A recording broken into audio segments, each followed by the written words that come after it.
Hello, I'm Chris Pedersen and this is Stock Watch on Wednesday the 7th of August 2024. All information is general advice and may not be suitable for you. Always consult your financial advisor before making any investments. All questions from viewers should be sent to stockwatch@fnn.com.au. Here are some of my market observations. ASX 200 is now at 7,686. Last week at this time, it was up 300 points from here at 7,985, almost 8,000. Company fundamentals have not changed the past week. Do not adjust your long-term strategy based on 3 days of market moves. The RBA decision yesterday. Overnight rate remains steady at 4.35%. Underlying inflation has fallen very little the past 12 months. This is worrying the RBA. Substantial uncertainty on forecasts. Well, this is also worrying the RBA. Returning inflation to the 2 to 3% level is still a priority. However, they said the policy will remain restrictive until the CPI starts to improve more. Here's a chart on U.S. 10-year bond the past 30 days.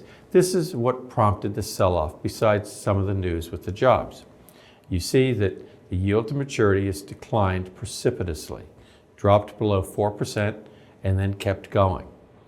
This has an impact on equities. Bond markets always impact equities. Often the bond market leads equity market in terms of direction. Keep an eye on this bond. Starbucks. This passed my desk and I thought it was very insightful because this is symbolic of a lot of companies out there, especially in the fast food restaurant industry.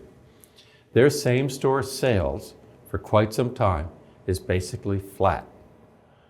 This is why they're struggling.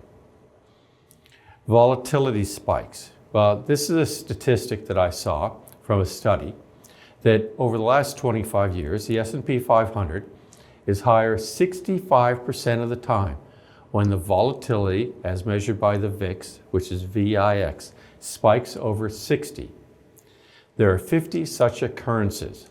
Statistically speaking, this shows us we should not overreact to these volatility spikes. 1 month later, the market is usually higher.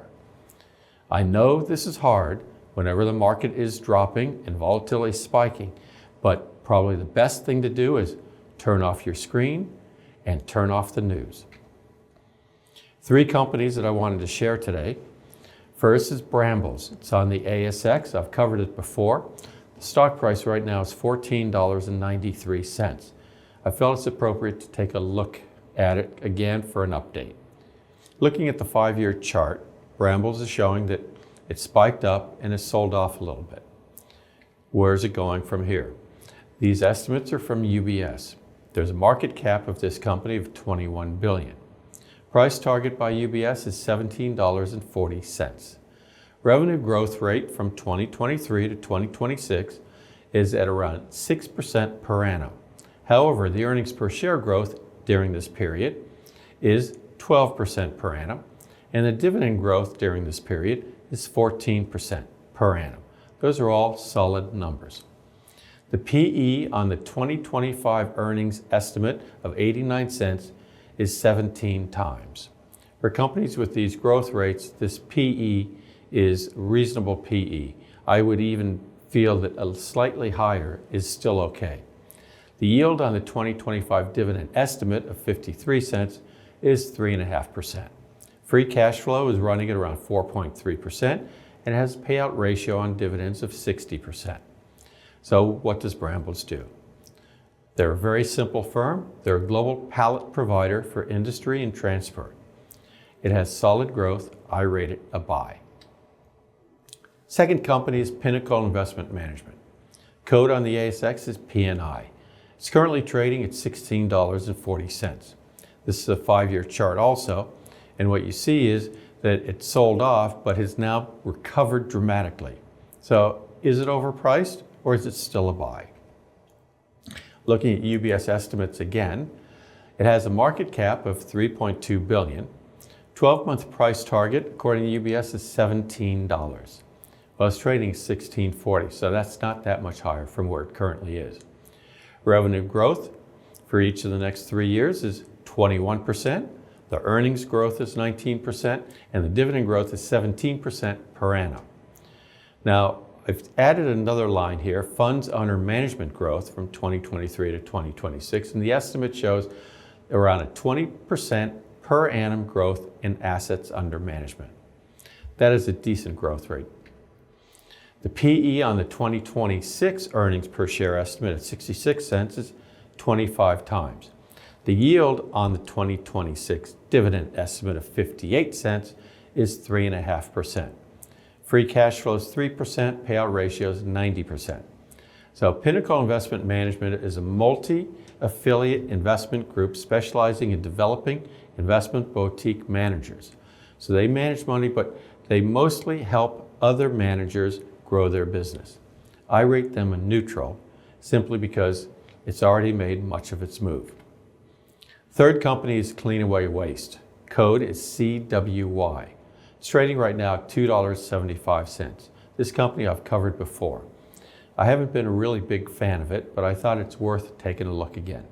These estimates are from UBS. It has a market cap of $6 billion. So this is a sizable company. 12-month price target is $3.30. It's up from a previous price target of UBS of $2.80. This is what caught my eye and made me want to take a look at it. The revenue growth from 2023 to 2026 is 5% per annum. That's not all that great. The earnings per share growth in this period is 23% per annum, and the dividend growth is 17% per annum. The earnings growth and dividend growth are both decent numbers. However, I added another line that is significant for this company. It's the growth in shareholder equity during this period, and it's only 3% per annum. The PE on Cleanaway's 2026 earnings per share estimate is 13 cents. That's a 21 times ratio. The yield on the 2026 dividend estimate of 8 cents is 2.9%. It has free cash flow of 4% and a payout ratio of 65%. It is Australia's leading provider of waste services. Basically, this is garbage removal.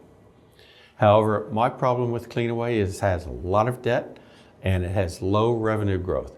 In order to drive earnings growth, that means they have to cut costs. This is what got Cleanaway in trouble not that long ago. They had a labor problem because they were short labor, and they still haven't figured it out. They need to cut their overall debt. You can't shrink to greatness. As a consequence, I rate them neutral. As always, you want to learn more about anything I covered today, send an email request to stockwatch@fnn.com.au and direct it to me, Chris Pedersen. Thank you very much for your time. Have a profitable week.